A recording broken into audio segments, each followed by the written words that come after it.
Okay, good morning, everyone. Sorry for the small delay. Welcome to Money Talks. We've got a lot to talk about today, so let's get to it.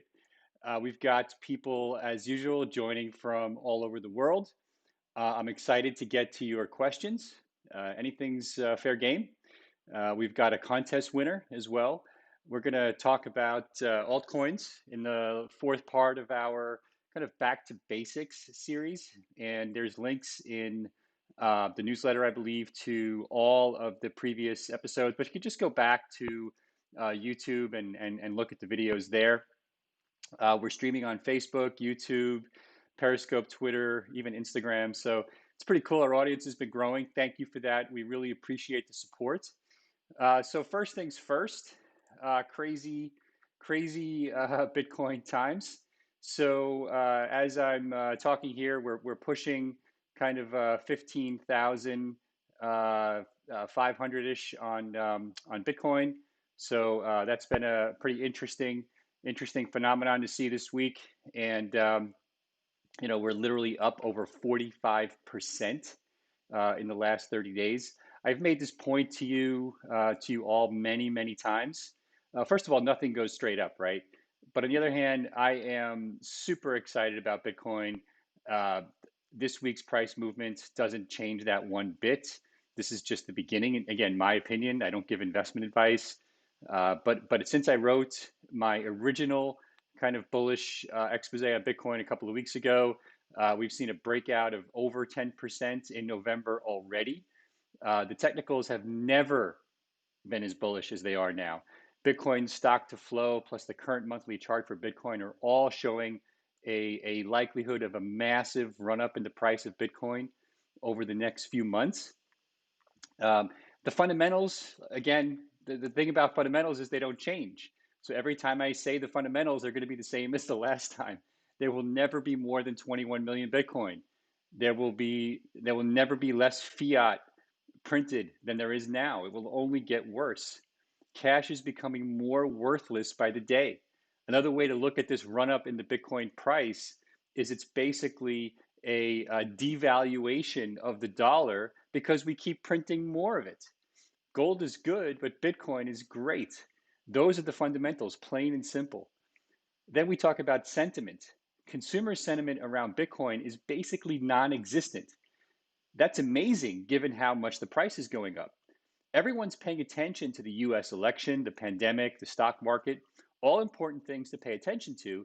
But in the meantime, institutional investors are paying attention to Bitcoin and driving up the price. When retail investors start getting on the Bitcoin bandwagon, just watch out. There's simply no short term ceiling that I see on Bitcoin's price. Now, again, nothing goes straight up, nothing goes straight down.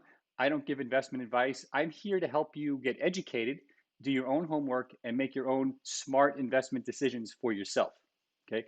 This is about empowerment. Bitcoin is a movement about democratizing access to money, payments, banking, investing, financial services, and for you to make your own decisions. All right. So let me explain to you you may be wondering, how does Bitcoin or how does the election affect the price of Bitcoin? Well, let me explain to you my greater Bitcoin election theory. The greater Bitcoin election theory explains how Bitcoin's future is influenced by political elections, such as the one going on in the United States right now. Okay, everybody would like to know, is the Bitcoin price affected by the elections? So my theory is complex, but I'll boil it down for you in simple terms. Are you ready? Here we go. It just doesn't matter. That's it. You got it? I'll repeat it for you. It just doesn't matter. That's the whole theory. Bitcoin doesn't care who's president. It doesn't care if the Supreme Court is stacked right or left. It doesn't care if government initiates quantitative easing 1, 2, 3, or infinity. Bitcoin doesn't know anything about anything except Bitcoin. That's it.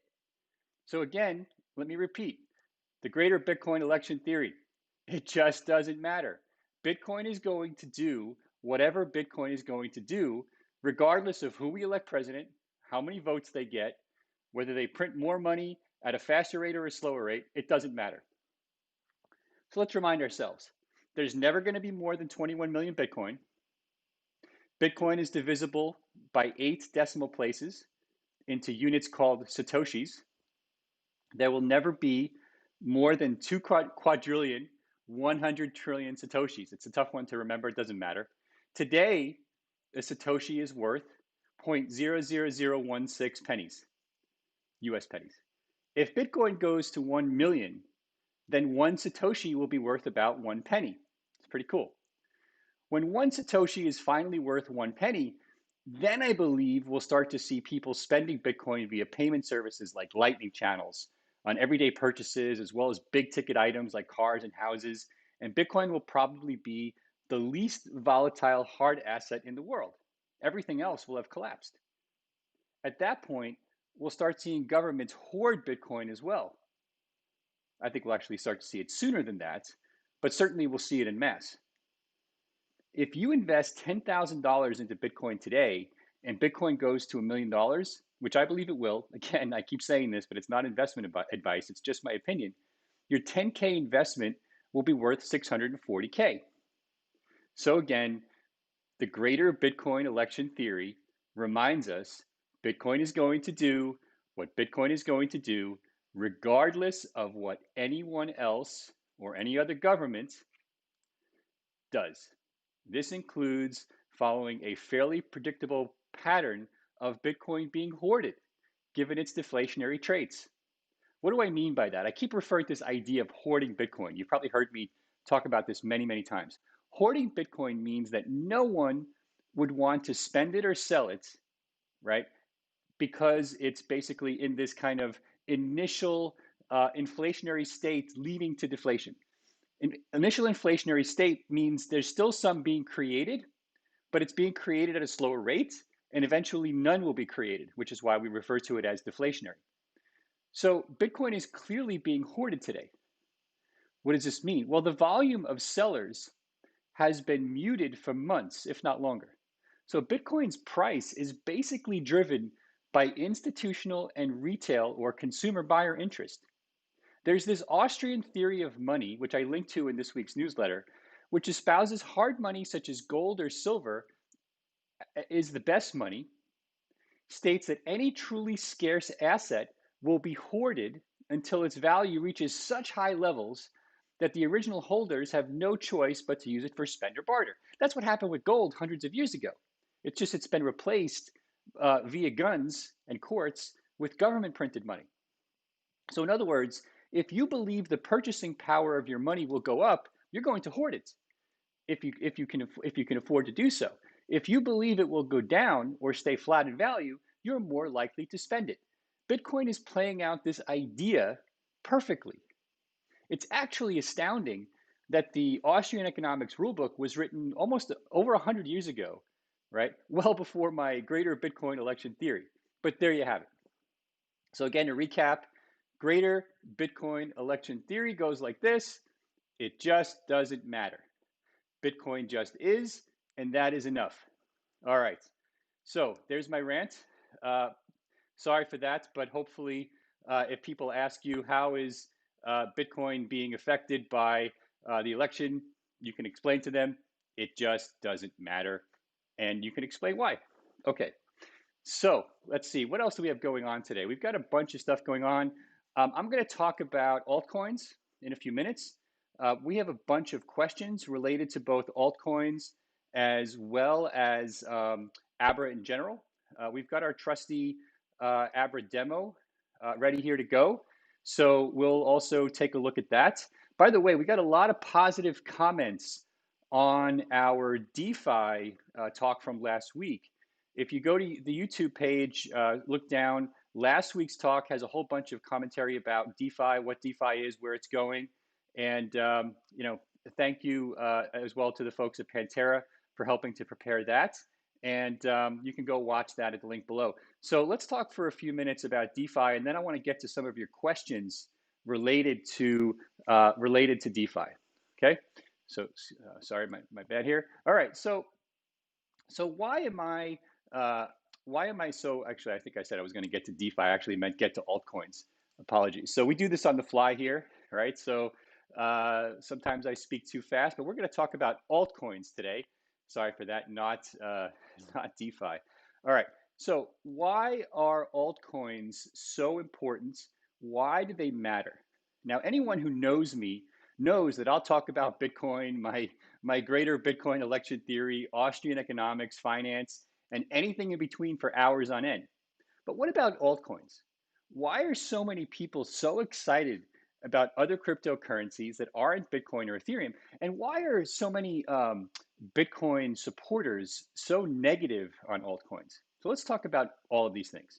So, in the simplest terms, the way I define it, altcoins basically include any cryptocurrency tokens that are not Bitcoin and not Ethereum. Altcoins are important because they provide competition to the technology and network of Bitcoin and Ethereum. They also do other things, but that's the way I look at it in simplest terms. The bigger Bitcoin and Ethereum get, the less likely they are to change or adapt to new technologies or even scale to more users. The best solution to any potentially outdated business is competition. That's always been true. Now, to be clear, Bitcoin is not outdated, but given its massive and growing size, it is going to be much slower to adopt new technologies in the future, and its scalability to meet on-chain demand is severely limited. The reason I'm okay with that is because there are lots of competitors to Bitcoin.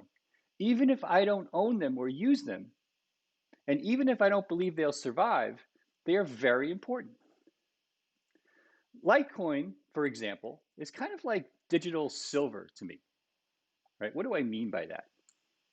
Well, it has faster block propagation, which in English means it has, well, not really English, but has larger blocks, which is also a technology concept. But that means it can process more transactions than Bitcoin in the same time frame.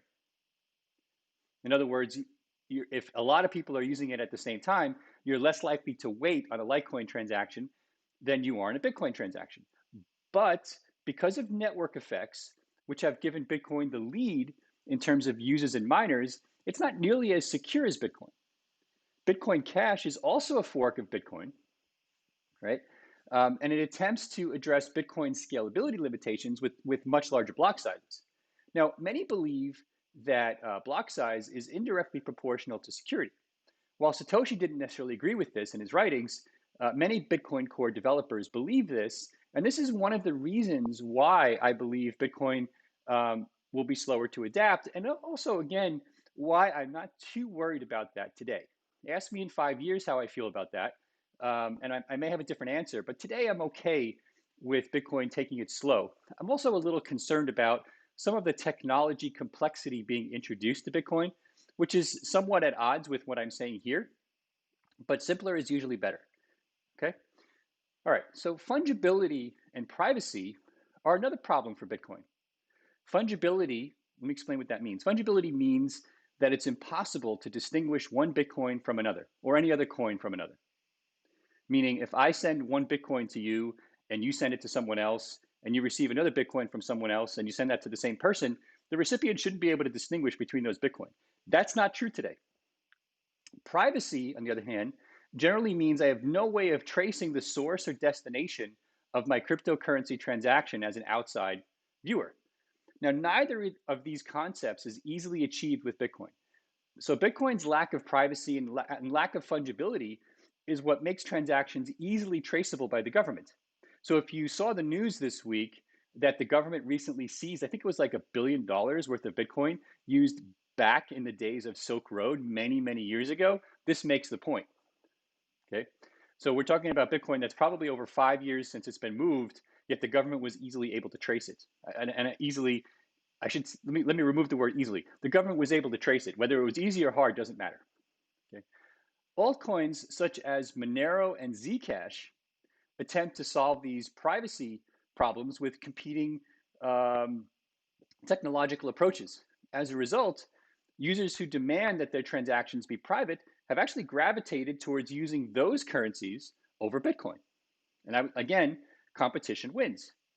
Other altcoins, such as Cardano, Tezos, Stellar, offer completely competing views of the future of decentralization versus Ethereum as a core component of internet and computing technology.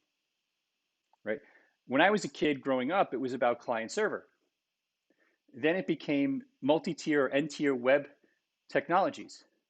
Now we're moving towards full decentralization, but decentralization comes at a massive cost. Most applications don't require internet scale decentralization and probably shouldn't use it because it's so expensive. Blockchains are very expensive. They're inefficient. They try to solve decentralization, they don't try to solve efficiency.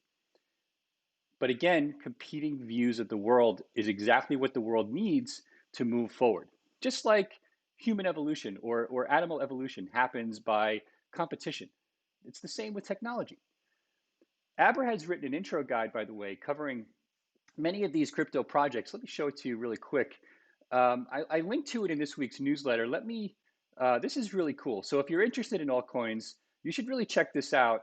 Um, let me bring up the browser. Okay, so we've got on the left here, and again, the URL is, what is it? It's abra.com/cryptocurrency, and that's it, right? And so you can click on any of them. I'll just go to Cardano, one of the projects I'm particularly bullish on. Great team. Charles Hoskins and the development team have done amazing things there.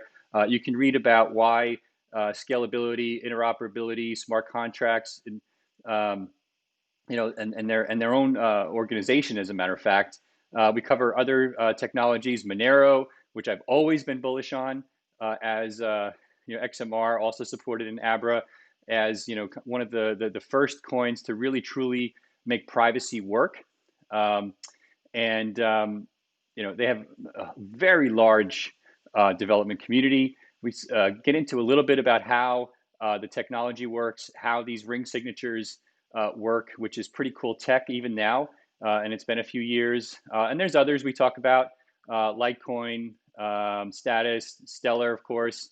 I'm super bullish on the future of Stellar. I think that as central bank digital currencies become a big deal, as we start to use CBDCs and interoperate with the rest of the world, I think Stellar and Stellar Network has a very interesting potential role to play. Okay, so to summarize, the way I look at it, right, altcoins are ultimately about technology, right? Some of them may die. Some of the technology may ultimately never find viable applications. Some of it may find its way to Bitcoin or Ethereum, or vice versa, right? Litecoin is interesting because it tends to adopt technologies before Bitcoin. So in some ways, it's a test bed for what Bitcoin might do in the future.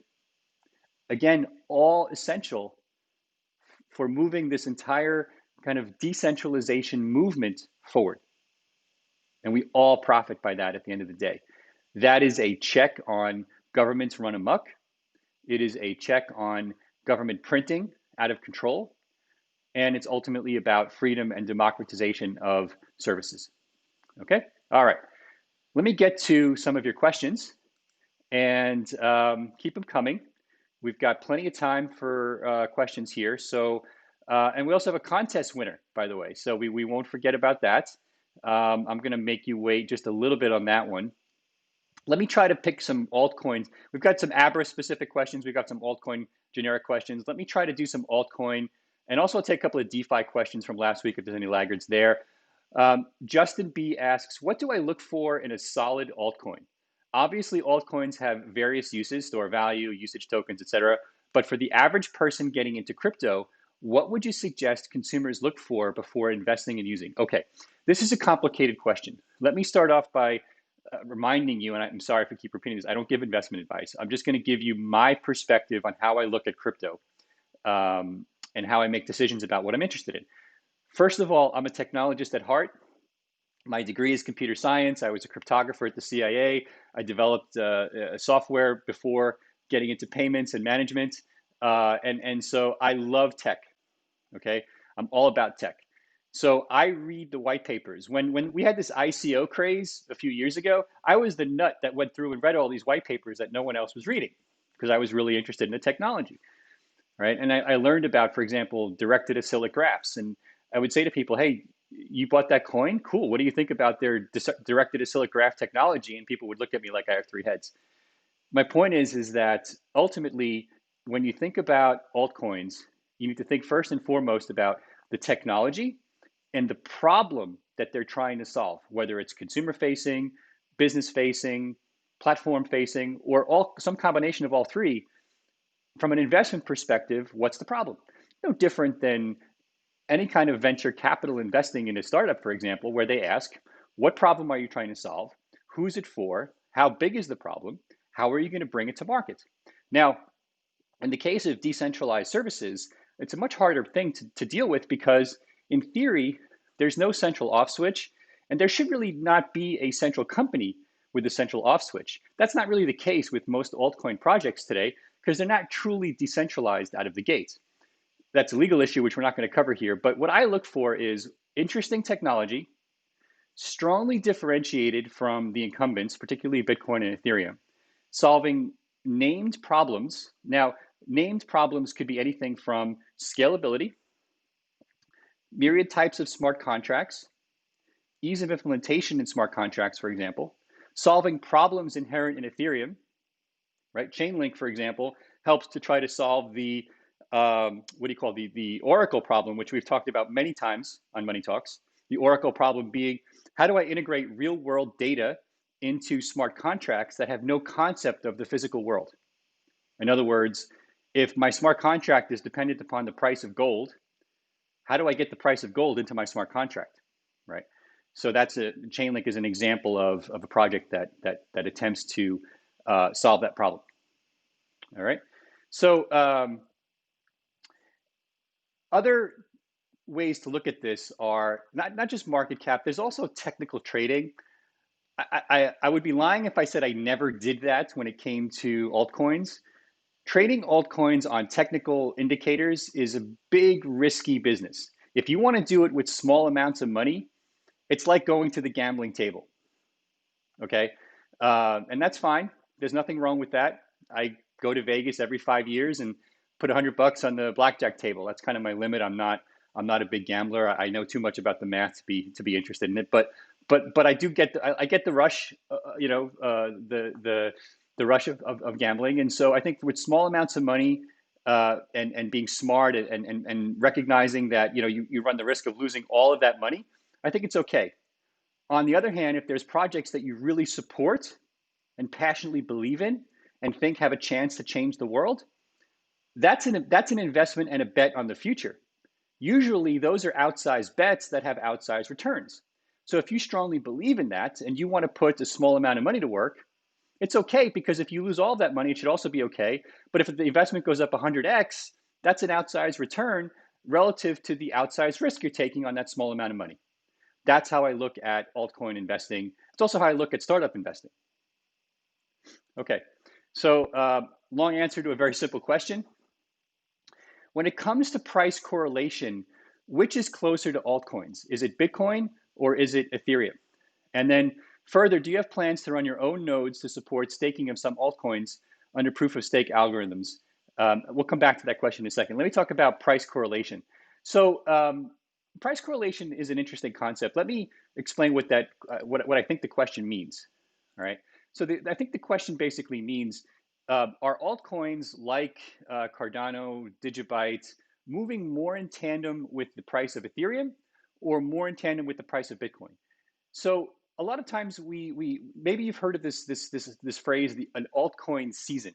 Altcoin season basically refers to this point in time where altcoins as a broad kind of macro movement are moving in tandem in price up and to the right. Generally, they tend to move with Ethereum, and they tend to move in lockstep. I don't think that Ethereum is a leading indicator. I think Bitcoin is probably the biggest leading indicator for the macros of crypto today. I think that's going to change. I think it's going to change because as more and more institutions and governments start to see Bitcoin as a reserve currency, it will start to become uncorrelated with the use cases of many altcoins and Ethereum, which are more about smart contracts, with a couple of exceptions. Excuse me. I think the biggest exception is stablecoins. I think there's a halo effect for interest in stablecoins around buying Bitcoin. And what I mean by that is that people who use services via Tether, USDT, USDC, DAI, for example, all supported by Abra, you start to see spikes in the level of Ethereum usage, specifically as it relates to those altcoins, when people want to buy Bitcoin. That will often drive up the price of Ethereum because you have to use gas for those transactions, and people are competing, right, to be able to process their transactions on Ethereum. We saw this happen when the DeFi craze hit in August, and Ethereum price skyrocketed. The Ethereum network was saturated. It was a disaster, and again, made the case for Ethereum 2.0. So you will see a bit of a halo effect for stablecoins. Again, over time, I think the halo effect is going to be what are the applications of smart contracts in the Ethereum, Cardano, and competing technologies like Stellar in that world? What are the competing technologies of smart contracts that can move the entire altcoin space forward? That's one example. The second example is if altcoins gain a foothold in payments, Bitcoin is not great for payments today for two reasons. It doesn't scale well yet until we have the second layer tech like Lightning commercially ready. Two, the fees can be very, very high, right? We saw fees last week of up to $15 per transaction. That's more than a Western Union would charge to send money between the US and Mexico. So obviously, that's not a good payment solution. And domestically, most payment services are free now. You have Zelle and Venmo and PayPal in the US and competing services in every country in the world. So effectively, you're competing with free. So if we're going to use altcoins for payments, we're going to need those altcoins to be pervasive, easy to use, on and off rails. Nobody's going to use an altcoin for payments if it's harder to use than Digibyte unless it solves a very tangible problem, such as privacy, security, right? Potentially cost. Those are real problems to some people, not all people, right? Obviously, there's people who publish their Venmo transaction to the whole world to see, right? If you go into your Venmo app on your phone, you can literally see, oh, I just sent Sally $10 for our pizza lunch. I don't know why anybody wants to see that I just paid Sally $10, but people do it. So obviously, those people for those transactions aren't too concerned about privacy. They probably should be, but they're not, right? Okay, so that's how I think about price correlation. In terms of the question about staking, we have a bunch of questions about staking here. So let me try to address that now. So as a reminder, right, we have this Abra interest account product. We support Litecoin, Bitcoin Cash, Bitcoin, Ethereum. We also added Lumens. So I have to update this graph here. Sorry for that. So we also have a promotion running for Lumens. If you go to the Abra Twitter account, you can get in on the promotion and win a whole bunch of free Stellar Lumens. That's pretty cool. So welcome Stellar to the interest account family. We don't yet support staking as part of the interest account family. We are trying to figure out how to bring it to you quickly, as quickly as possible. We don't custody coins ourselves, to be clear. So we work with third-party partners who basically provide custody and trading services and help us manage the interest-bearing accounts as well as our trading accounts. And they're actually different custodians. The complexity of all of that is hidden from you, which is good. But adding new features like staking take a little bit extra time because Abra is not in control of the custody services ourselves. And that's actually an added layer of protection for all of you, that we can't actually lose your money. All right. So we do want to do staking. We're thinking about it. We're working on it. As soon as we have something to announce there, I promise we'll get it to you as quickly as possible. Nothing to announce yet, except to promise you that it's something that I want to do. I would use myself, and that's often an interesting driver. Okay. So another question about altcoins here. My concern, and this is from Junior, and then we'll get to our contest winner. Let's see here. Actually, let's take this one from John first. A lot of altcoins have died from ICO, IEO, and already happening with DeFi trends. Suggestion on how to weed out bad projects from rare, legit new coins tokens. So John, again, I have to liken this. I'm going to compare your question to trading in startups. Right? You can go to sites like AngelList if you're an accredited investor in the U.S. or Bank to the Future outside the U.S. and invest in startups. If you're a non-U.S. investor, for example, and you can put your own money directly in startups, just like venture capitalists do now, or angel investors. Now let's talk about the math of that for a second. One, most startups die. 90+% of startups that are created this year will not be here 10 years from now, or even 5 years from now, for that matter. Okay. So a unicorn, which we refer to in Silicon Valley as a startup that's reached $1 billion market cap, is literally one in 250 startups, if not worse. Okay. So your chances of making it as a startup are very, very small. Why is angel investing so profitable? Good angel investors know how to identify certain traits, but they also know how to divest across multiple startups. No angel investor does 2 investments a year. Some of them are doing 50 to 100, knowing that if 3 or 4 make it, or even maybe 5 or 6 make it, and the rest die, and they get one unicorn, it more than pays for the fund. That's kind of the hidden secret of angel investing. So if you're going to invest in early token projects and you're investing in just one or two and you don't know what you're doing and don't know why the tech is so interesting, your chances of losing your money are very, very high. But again, your chances of losing money at the roulette table are also very high. So if that's all you're doing and you just want to speculate a small amount of money and you don't mind losing it, that's fine. But if your goal is to make money, right, in altcoin investing, you have to go deep and wide. You have to understand which companies have a chance of making it, or which projects, I should say, have a chance of making it. And you probably need to spread your investments around across multiple altcoin projects, because no one can predict which projects are going to be around. The best tech does not always win. The classic example in Silicon Valley is, if you're old enough to remember VHS cassettes, right, which was the old video cassettes, obviously that was not the best tech. There was 3 or 4 competing technologies such as Betamax, which were significantly better than VHS. Didn't matter, right? A lot of people in the altcoin space that their tech is significantly better in Bitcoin. May not matter. So it's not just about, the better technology. Okay, so you have to do your homework. You probably have to spread, your money around and be ready for some of those bets to go to zero and some to skyrocket. You want to ride your winners. If you're doing venture style investing via tokens in the altcoin space, you have to ride your winners. Now, these are not securities. We are not in the securities investing business. That further complicates this. Okay?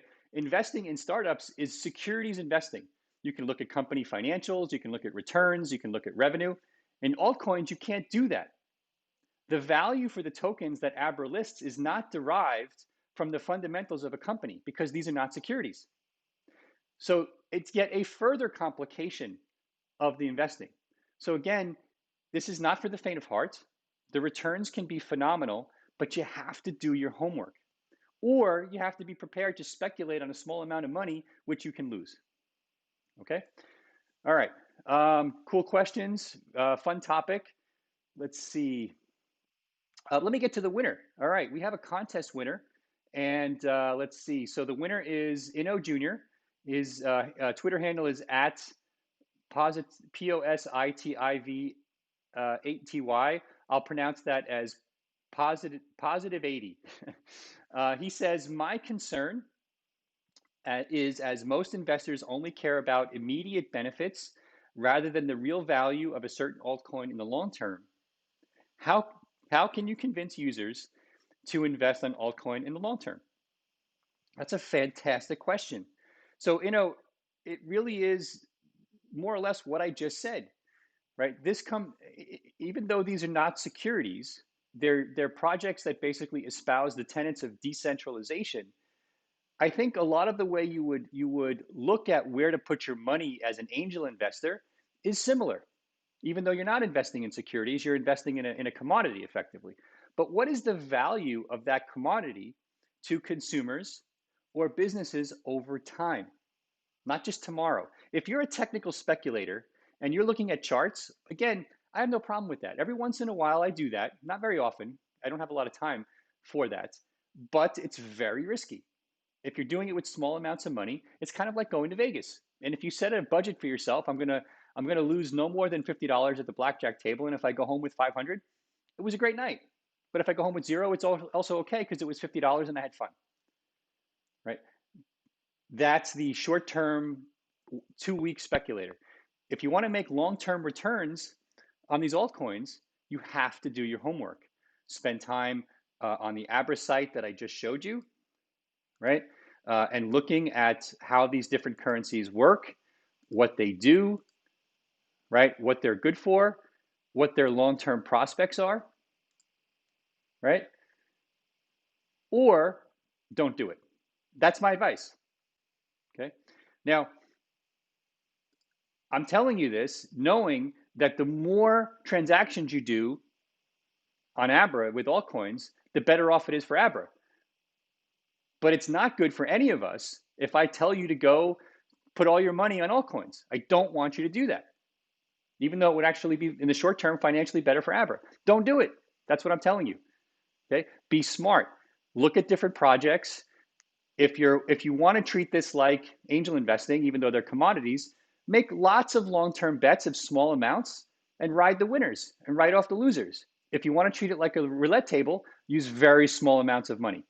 That's the best way to look at altcoins. We're going to get in touch with you on Twitter to get your winnings. Thanks for everyone for participating in our contest. Please help us promote Money Talks. We put a fair amount of work in preparation for this show, not only the video production and dealing with all social media, but the content and everything else that goes into it. So the more retweets we get, the more follows and subscriptions we get on YouTube. So you see that subscribe button on YouTube, press it now. The more of those we get, the more clear it is from us to us that you want us to continue doing this. And the higher Google and others will promote us versus other searches for things like Bitcoin and other things on YouTube and Twitter. Okay. So thanks for the support there. Congrats, Inno. Let's see, what other questions do we have here? As we enter the crypto bull run, can altcoins outperform Bitcoin in terms of market cap? So we have this concept in Bitcoin of, I forget the phrase right now, but in terms of like where is Bitcoin versus, it's a dominance factor. That's the phrase I was looking for. Where is Bitcoin's dominance in terms of market cap versus other cryptocurrencies in the whole? Because Bitcoin is so huge, its market cap is like way bigger than all the other coins combined. Bitcoin's dominance factor has actually been increasing the last few weeks, which means Bitcoin is increasing in value at a faster rate than the combination of all the other altcoins. That's happened many times in the past. When we get into these altcoin seasons that I mentioned before, Bitcoin's dominance often goes down. And that's an indication that we actually are entering into an altcoin season, meaning Bitcoin's value stays relatively flat and altcoins are going up at a faster rate. That's happened a few times over the last few years. Again, please go back to my earlier comments of the last few minutes on how I look at altcoins. All right. Now you should make up your own minds. Many of you probably have very different opinions on how to look at altcoins, but that's how I look at it. And so I don't really look at it in terms of altcoins outperforming Bitcoin. I look at it using the guides that I just gave you. Let's see. G10 asks, by the way, that was from Richard. Thank you, Richard, for that question about altcoins. G10 asks, what do I think will be the most determining factor in the public choosing a coin for payments and begin the transition to crypto? I actually think that the biggest factor is going to be who controls the eyeballs. Let me explain what I mean by that. Earlier last year, or earlier this year, I guess now, it's what a crazy year, right? So you remember Facebook announced this project called Libra. Now, Libra, when they announced it, wasn't even real. I think there was a white paper. I think there may have been some prototype tech, but the project wasn't real. It wasn't prime time. There was nothing available, right? And developers that looked at the prototype tech couldn't even get it to compile. So there was really nothing there. Why did everybody lose their minds about Facebook announcing this new nonprofit association for crypto when there was really nothing there? Well, the answer is simple. They have over 1 billion users across their properties, Facebook, Facebook Messenger, WhatsApp, Instagram. In the aggregate, I think they have like 2 billion users. Now, if Abra did that, even though we have over 1 million users, or even if Coinbase did it, it wouldn't get the international government-based press. It caused Donald Trump to comment on Bitcoin. Okay, there's no cryptocurrency that the company that's going to make an announcement that's going to get the president to opine on Bitcoin. Okay, Libra did that because they know the power of Facebook. So Facebook could release the crappiest technology for crypto ever created. If it has a nice user experience and solves a real world problem, it is going to get adoption. And I would say there are some real world problems in payments that are probably solvable by some of these social media oriented companies, such as cross border payments. Person to person payments are still very expensive. If you use Western Union or Zoom on PayPal, you're often paying, up to 10% of the money, depending upon which two countries you're transacting in. And this is, by the way, my old company, Boom Financial, which is now part of a wireless carrier, that actually did that service. We provided these cross-border money transfer remittance services. So I know this world really well. It's really expensive, and part of the goal of Boom was to drive those prices down, and that's what led me to Bitcoin ultimately. By the way, right, was how powerful the Bitcoin tech could be at scale eventually to drive these prices down. But the biggest advantage of Facebook, to get back to your question, in solving that problem, is their existing user base. That's what's ultimately going to drive massive user adoption. So when Square, for example, first got into person-to-person payments, I don't think anybody at Square knew anything about Bitcoin, right? They were very effective with their dongle at enabling small businesses to accept credit cards. They leveraged that to basically create a massive user base to get Square Cash into person-to-person payments, and then segued that into crypto with a much larger user base. That's what it's going to take to get mass market adoption of crypto. Now, what Abra is doing is also going to make a big dent, right? Now, as a startup, our revenue is fine.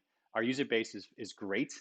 Our assets under management are great, but that's relative to a startup. That makes our investors happy. It makes me happy. It makes our employees happy, and it makes our user base happy. But it's still small compared to Facebook and Twitter and a lot of these social media, or Apple, Google.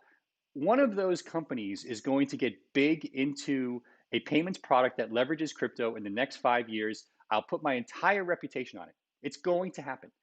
And that is going to propel the entire space forward. Okay. Now, Abra will get a halo effect on that because we're solving a lot of problems they don't solve, like our interest accounts, the ability to trade across 100 plus currencies, the fact that it's global, the fact that we have payment rails in and out running in lots of countries. So there's always going to be problems that we will solve that they can't, and that's awesome. That's the nature of competition that I talked about earlier. Okay, but that's what it's going to take to get us there. JP asks, could it be possible that any altcoin could take down Bitcoin? Anything's possible. I mean, look at 2020. If 2020 proves anything, it is that anything is possible, right? I think the likelihood of something taking down Bitcoin in the crypto space is very low, and the biggest reason for that is what I call the network effect, and that is, it's a combination of Moore's law on the computing side with Metcalfe's law on the network side. Metcalfe's law is this idea of the value of a network. It says if you add another node to the network, its value goes up geometrically for each node as opposed to linearly. And of course, Moore's law says that the number, or the computing power of a computing system should double in cost and have in price every 2 years, I believe, or every 2.5 to 2 to 3 years, let's say.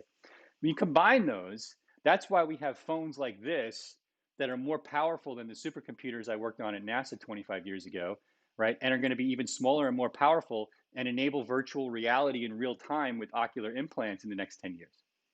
Okay, which again, that's all common sense if you actually follow the tech through and Moore's law and Metcalfe's law, and that's also why I think Bitcoin is going to win. The only way Bitcoin could lose at this point would be a catastrophic technology failure of the system, which could either be via quantum computing or encryption issues. Very unlikely. I mean, astronomically unlikely in my humble opinion, but black swan events do happen. Great business book, by the way. If you have never read Black Swan, please read it. But unlikely to happen in this case, in my opinion. Again, it's just one person's opinion. I think you had a second question. How is the value of altcoins determined and where can I see it? If you go to the Abra app, and we'll do that here. If you, let me go back to my demo. So if you see here in the screen, any altcoin you see here, we show the price right on the screen. And you can click on it and we simply show you the chart. Let me bring it up here. Sorry, I just lost my connection. So while I'm talking, I'll bring that up. So it average supports, I think, something like 125, maybe even 150 altcoins now. So it's pretty cool. And oh, let me fix this. There we go. All right. So there we go. All right. So get back to my demo. So now you can see I'll scroll and I'll just pick one. So we'll pick basic attention token, BAT. You can see the chart for the price over the last year. We can zoom in and see the price over the past week. It's up about 8.7%, which is pretty good. So having a good week. But yeah, the prices of the altcoins are right there for you to see. We'll bring up the granddaddy here. So Bitcoin is having a fantastic week, as I mentioned before. But all the prices and charts are right there in the Abra app for you to see. Okay, great questions this week. So we'll keep them coming. We'll keep answering your questions. Sorry. So let's see. Doug asks, what are my thoughts on Bitcoin being seized by the US authorities when it comes to Bitcoin wallet that's linked to the Silk Road? If the government tells you to delist Monero XMR due to it not being able to be transparent, where would Abra stand? Well, those are good questions. So, okay, so let me take the Bitcoin Silk Road question first. I talked about this during my opening comments, that Bitcoin is not a privacy token insofar that the sources and sinks of transactions, meaning the origin and the destination, are totally transparent. Even if you use Tor, I have some concerns. Tor is privacy technology that you can put in a web browser to mask your transaction. Even if you use Tor, I have some concerns that prying eyes can figure out who you are and where you're sending transactions to. So governments like Bitcoin. Why? They like Bitcoin because they can see everything you're doing. You do your job for them in terms of being totally transparent about your life. Now, I'm not opining if that's good or bad. It just is. I love Bitcoin. I'm all in on Bitcoin from an investment perspective and as a hard asset, which I've talked about many times. But in terms of payment transactions, right, there are better technologies than Bitcoin today. I don't think any core developer even would dispute that. Monero being one, Zcash being another, and there are others. Okay. Now, if the government said delist this, now what does that actually mean? Right. I've talked about this. I've said that I don't think that the government can shut down Bitcoin ever because of privacy issues. Not privacy, sorry, because of what we in the US I'm talking about now, because of what we call First Amendment rights issues. I believe that the US Supreme Court has already opined, right, that software is protected free speech. Your ability to store ones and zeros, that's all cryptocurrency is. It's a stream of ones and zeros, just like storing a music file or a Word file. That is protected free speech in the United States. So a government ordering a software company to not allow people to store ones and zeros in the cloud, that would be a big problem for Dropbox. It would be a big problem for Google and their cloud services, Apple's cloud services, not to mention cryptocurrency wallets. I don't see it happening. Now, obviously, a lot of government agencies around the world, not picking on the US government, don't like privacy coins, right? But in the early days, they didn't like SSL, which is the encryption technology that the early internet used before it moved to TLS. They didn't like that technology. Why? Because they couldn't spy on it. Now, a lot of us believed that the NSA could crack SSL if we used short version of the keys. So we went to much longer versions of the keys that we knew that they couldn't crack. And they didn't like that either. But we did because we were perfectly within our free speech rights to do so. There's some exceptions to that. In their infinite wisdom, the government considers certain encryption technologies to be weapons and has put historically export restrictions on encryption as a weapons grade technology. I believe most of those restrictions no longer exist, and partially because so many companies outside the US went and did it for us to get around those export restrictions, and then the government realized they were fighting a losing battle. Again, competition wins. Okay. All right. Cool stuff. Let me address this. What would Abra do? Abra would always follow the letter of the law, but if the law was, you can't list software or a certain technology in your product, not securities, right? If the government said that this asset is a security, and we're not a licensed broker dealer, for example, we couldn't do it because it would be deemed a security, unless we got into the securities business as a broker dealer, right? But if it's a commodity and we're not in the derivatives business, right? That's a money transfer e-money issue. It's not a First Amendment rights issue. It's not a privacy issue. Meaning, if we're allowed to list Bitcoin or Ethereum, we should be allowed to list any other commodity in our app as well. That's my opinion. Okay. All right. Great questions. Linda says, good morning, Bill. Thank you so much. This is my first experience using the Abra wallets. Very cool and secure. Thank you, Linda. We love those comments. It's why we do this. We really want to help everybody get into Bitcoin and crypto. It's a lot of work. It's very gratifying. We love it, but keep the questions coming. By the way, I'm reminded that we have the support team here.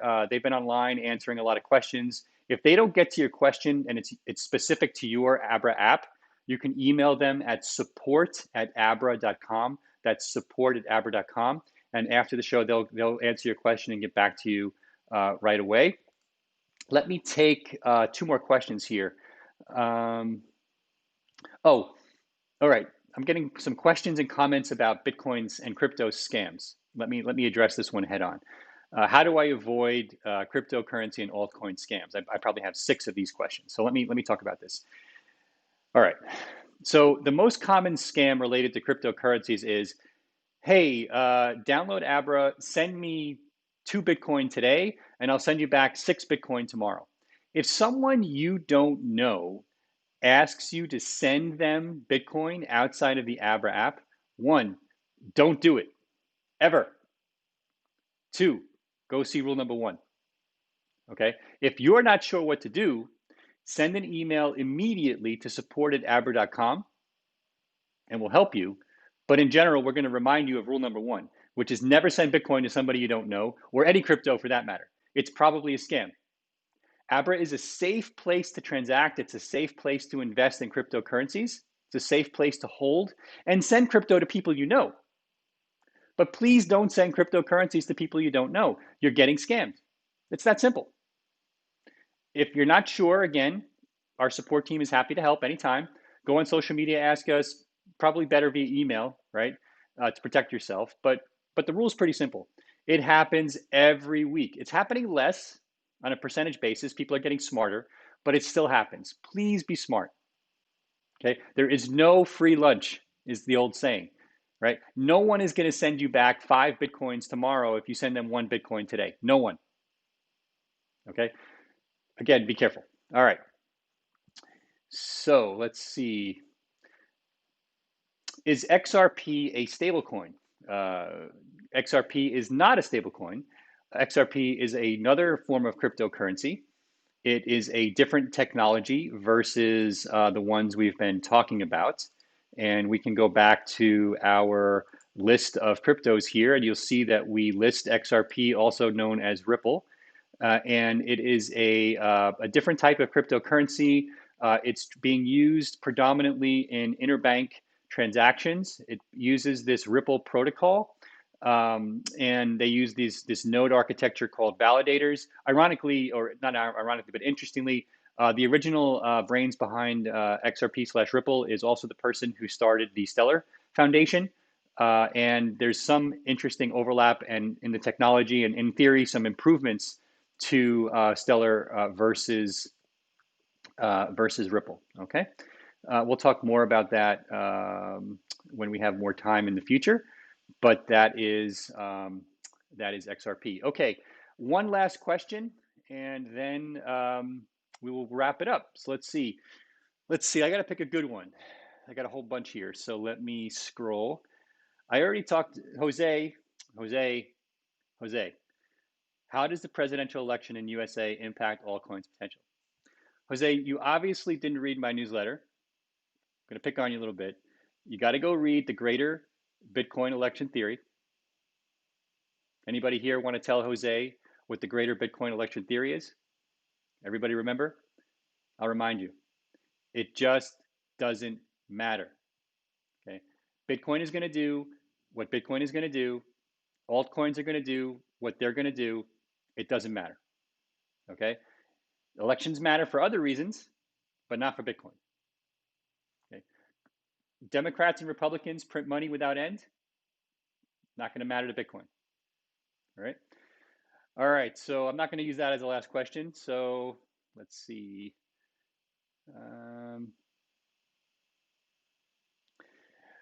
Andre asks, how come some altcoins have been tanking as Bitcoin has been skyrocketing? Will they ever catch up? Some of the reason for this is people doing technical investing in altcoins. What do I mean by that? I mean, they're not doing what I said earlier, which is looking at the merits of the projects. They're just blindly investing based upon the technical charts. When Bitcoin's dominance goes up, many people are selling their altcoins to put money in Bitcoin to make a quick dollar there. And that causes an acceleration in the drop of the altcoin price. This has happened a few times in the past. I discourage you from investing in altcoins that way because it's a very good way to lose money.